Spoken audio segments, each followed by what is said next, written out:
Everyone, it's me, I'm a Game Naruto, and my neighbors are setting off fireworks because it's New Year's Eve. And, well, for me, it's New Year's Day for some people in the world, but right now for me, it's literally just turned 9:30.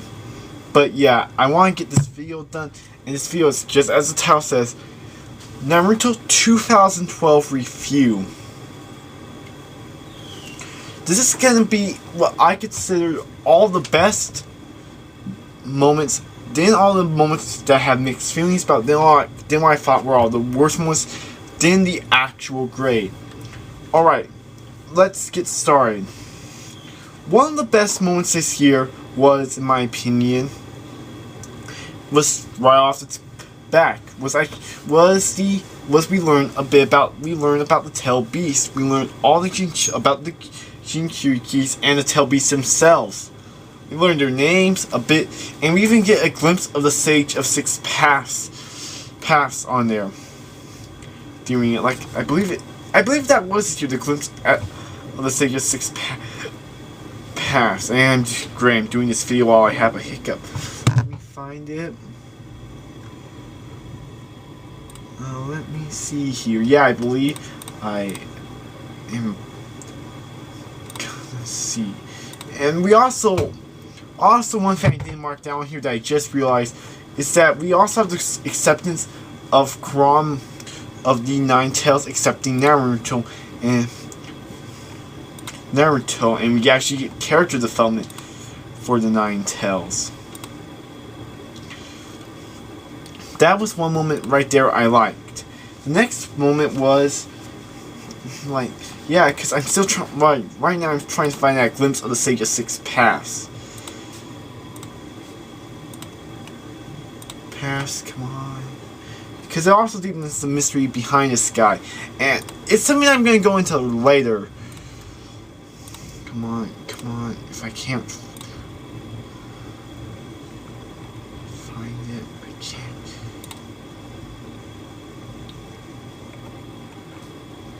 Nope.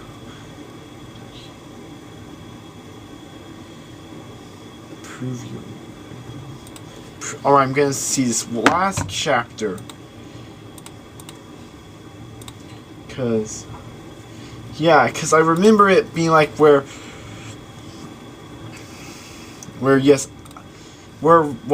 alright, here's exactly how I'm doing it right now. I basically have a list of all the important things I remember, plus moments that Corey from Super Comic Guru mentioned in his video that I didn't remember. Like, I didn't remember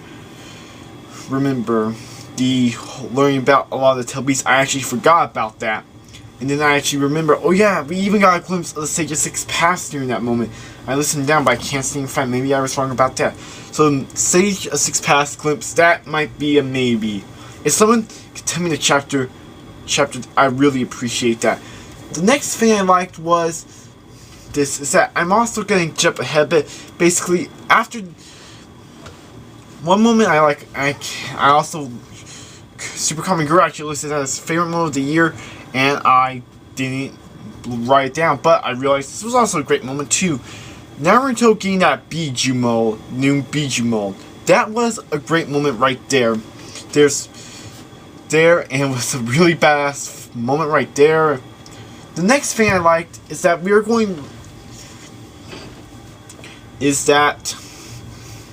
next we cut right ahead to a little after all that stuff. We see start off the year with the whole Obito fight. Then we jump to Sasuke, who meets up with Itachi. Then they go fight Kabuto to undo the Edo Tensei. And now we lead to my favorite fight of the year, Itachi and Sasuke versus Kabuto. Now this fight was sick. We had Kabuto pulling out a bunch of jutsu. The only like a Sage mode, which damn, I even forgot about the Sage mode until I saw Corey's video. But yeah, and the next thing was, what was it? Oh yeah, this is actually one of my favorite moments of the year happens during this fight, and that is we finally learned Kabuto's past. Now I know some people weren't a big fan of the flashback. It did drag on a bit, but ultimately I like the flashback. we finally, after a long time, learn about Kabuto. So, and his motives. Now, after the fight with Kabuto's done, you talk. This is a moment like, alright, I'm going to the worst moments right here, and this is a moment after Kabuto's defeat. Well, wait, 2 moments actually from this fight that I didn't like. Number 1, this is actually a mixed moment actually. I should have not put this under worst moments, should have put it on mix. Because this could have been translators or Kishimoto himself. It could be either one. Basically, I'm still a little confused on this. I actually should have gone and reread it before I'm making this video, but the jutsu Itachi used to defeat Kabuto, that Izumaki one, it confused me. I'm still not sure the effects of it. It's like, did it put Kabuto like in a dream state? Did it mind control him? I'm just pretty confused by it and how essentially it worked. Now, this is why I'm going to put it on mixed. Please tell me exactly the whole point of this jutsu. Either my memory's fading on it, it was either Kishimoto who poorly written the point of that jutsu, or translators, or the fan translators fucked it up. But yeah. Then we have something that for sure I remember that happens that I hated. The release of the Edo Tensei. Oh god. This is even the worst moment of the year. I mean, shit. In fact, now I'm looking at, there's actually some good moments this year, but I'm debating now, actually, fucking pretty bad reviewing. I'm now actually debating my score should be that or not. But, however, the Edo Tensei release. This is a bad moment right here. Why? Neji and his father, Tsunade and Don, just to name a couple of the fights that the Edo Tensei in itself was a ginormous waste, in my opinion. Just, there were, hell, what about even, I actually wanted to see Sakura and Chio fight, but nope, that didn't happen. There was a lot of wasted things with the Edo Tensei. It's like, there was like this moment between Tsunade and Dawn as soon as Dawn was leaving, but it's just like, I want to see them actually physically confront each other. That was just disappointing to me. Alright, after that, another moment I liked was the bittersweet death of Edo Tensei Itachi when he was being released. This is actually a moment from the this was the one thing I liked about the Edo Tensei release. It's that we really got closure for Itachi. It feels like his role in the series is complete now. And then the next moment, this is a moment I have mixed feelings towards next. The return of Orochimaru. I mean, on one hand, it didn't feel like he died when Itachi used Susanoo to steal him. Second, we really still don't know a lot about his motivation. I mean, it's like, it's always to me been a little foggy of Orochimaru's motivation. It felt like he just, maybe in my opinion, it felt like he wanted to live forever, but then what was the whole point of destroying the Leaf Village? This is, I think, one way to solve that can answer all of this. The second thing, but the thing that I have mixed feelings towards, is that I hate characters who died and come back from the dead. I really hate. No words can express how much I hate characters coming back from the dead. It is terrible writing, in my opinion, because it just shows that you're not really you're not afraid to take risk as a writer if you won't keep a character dead. It is one of the dumbest ideas ever, and no, characters should never come back when they die. This is a big reason why I can't get into American comics. I want to, but mainly Marvel and DC, is because people, it's like there's no one gets sad when a character dies. They're like, $5 says he's gonna come back to life in 5 years. It's just, fucking. Alright, the next thing I liked was, this was also a benefit for Orochimaru returning, is that we essentially established these people who know everything. Now, I was a bit upset we didn't find out about them this year. In fact, I was a little disappointed when we actually cut back to Naruto, and when you think Kishimoto will cut back to Sasuke, but nope. Jesus, whenever I seem to hope we cut to Sasuke or stay with him, we do, and if we don't, it's like, it's like, the main thing I want to see from Naruto in 2013 is two things. Maybe this is something, it doesn't need to end in 2013, but I think about maybe late 2013, but now at this point it does feel like it's going to take a while to wrap everything up because what is it? It'll take a while because we have a lot of things we need to do. We need to defeat the Ten Tails, Obito, Madara, find out about the people who know everything, what they know, and please, Kishimoto, for the sake of your fans, make this fight happen. Naruto versus Sasuke. If this fight doesn't happen, I am not going to actually do anything. But seriously, it will be one. We have been building up to this fight since part 1, and it would be completely incompetent and stupid of you to not have this fight. Something we've been building up since part 1. The next thing I liked this year was Tsunade near death. Now, this was like, we don't know if she's there or not. And it looks like she's gonna give her life in order to save the rest of the Kages. And it's like when we see her cut in half, I'm like, whoa. But the only problem with this moment is this is another one of the worst moments. Skipping the Kage fight.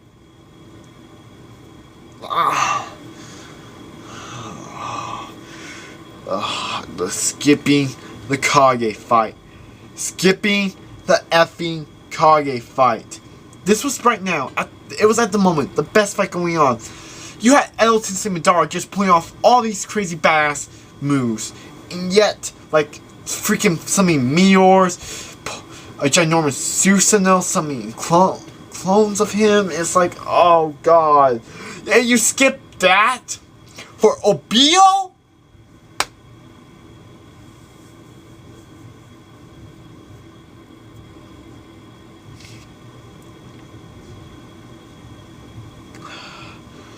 Alright. This is even not going to be probably the moment I rage the most. Keep in mind that, though. The next thing I liked was when the Allied Shinwing Alliance joined about. I won't admit, the chapter after they joined, it was a great moment when they joined, but the chapter after that it was just more of a coordinating. It could have been something that, again, like Soldier 7 Mage said, it's going to be 2 minutes in the anime. And stuff like, which, no wonder why we have so much filler, and no wonder why I dropped the Naruto anime because of that. The next thing, this is something, next we have this is something I have mixed feelings of. This arc is finally feel like in a war. Now this is great. This entire arc has been going on for a year, and we are finally making it feel like a war, but this is a problem. This happens near the end of 2012, and this arc has been going on for a year. Well, no wait, for maybe 2 years now. In fact, I need to figure out what chapter did the 4th Great Ninja Wars start. I know it started like in the anime back in the beginning of summer.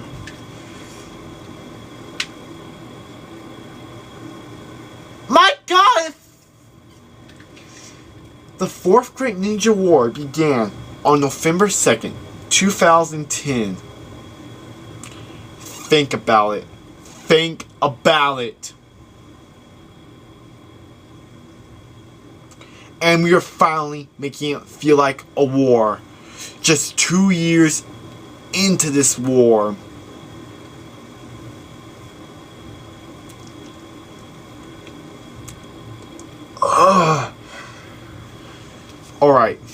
Alright, back on the video, back on it. Alright, and this applies to Neji's. This also applies The next thing that I have mixed feelings towards is Nagisa. It's the fact we're finally seeing a major death in this war, but Linkara, a comic book reviewer I watch, put it best. I sort of see where he comes from this. I sort of agree with him. The reason why he hates character deaths is because there's more you could do with that character instead of just killing them off.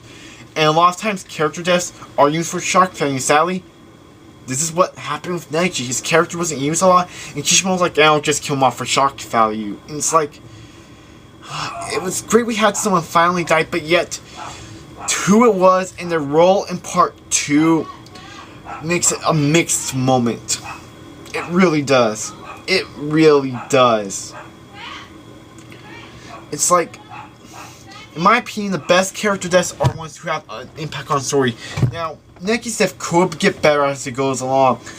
We see the impact, like maybe Naruto happens because of it, but other than that, what else? Like, it looks like Naruto is getting a Nakama power up, and yeah, it's getting some Fairy Tail Nakama power up shit. It's like, really? It's like, in my opinion, the best kind of character deaths, like, are ones that have a major impact on the story. Two good ones, for example, Ace from One Piece, and Nagisa from Clan. Now, pretend for a second Nagisa does not come back to life at the end of Clan. Think about what caused the effects that happens after those two characters' deaths. In One Piece, Luffy breaks down crying. He's upset. He goes into complete denial that his own brother dies in his arms. And which causes him to have Rayleigh train him for 2 years in order to get stronger, so he and his crew can meet up and go to the new world.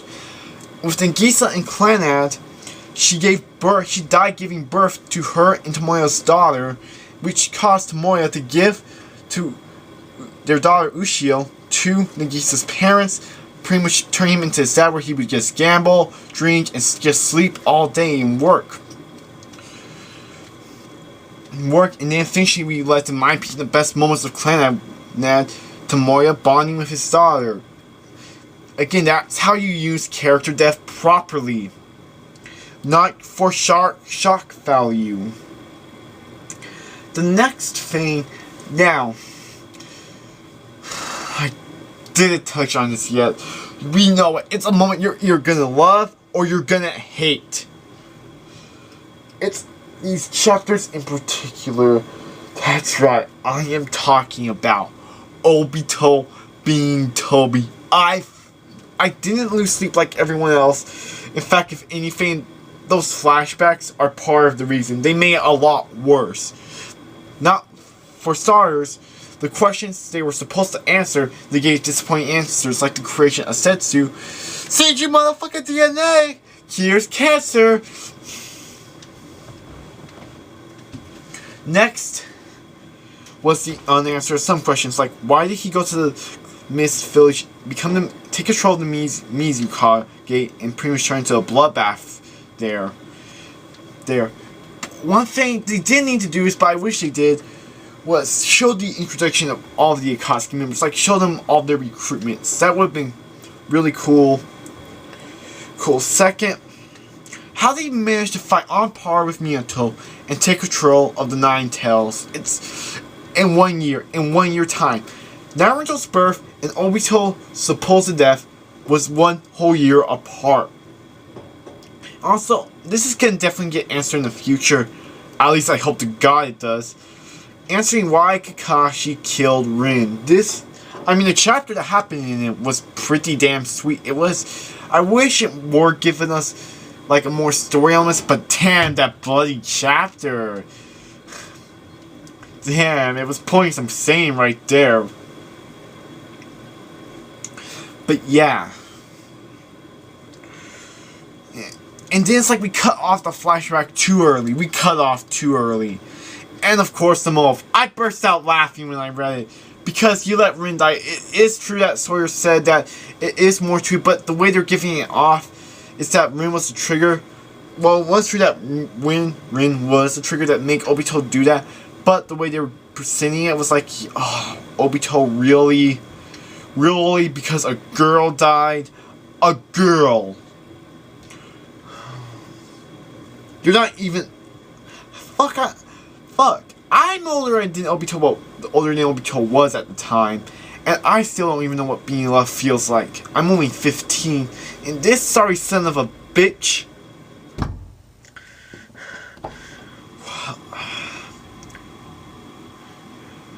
This moment makes the grade for me. This gives it the grade. We had a lot of great moments this year, but this moment and some of the other moments, like some of the mixed feelings and a lot of the worst moments, have to drag this grade down. This year, Naruto 2012 gets a 6 out of 10. We had good moments, but we did have more good moments than bad, but those bad moments really did leave an impact in my opinion. But yeah, anyways, I'm Gamer signing out. Peace.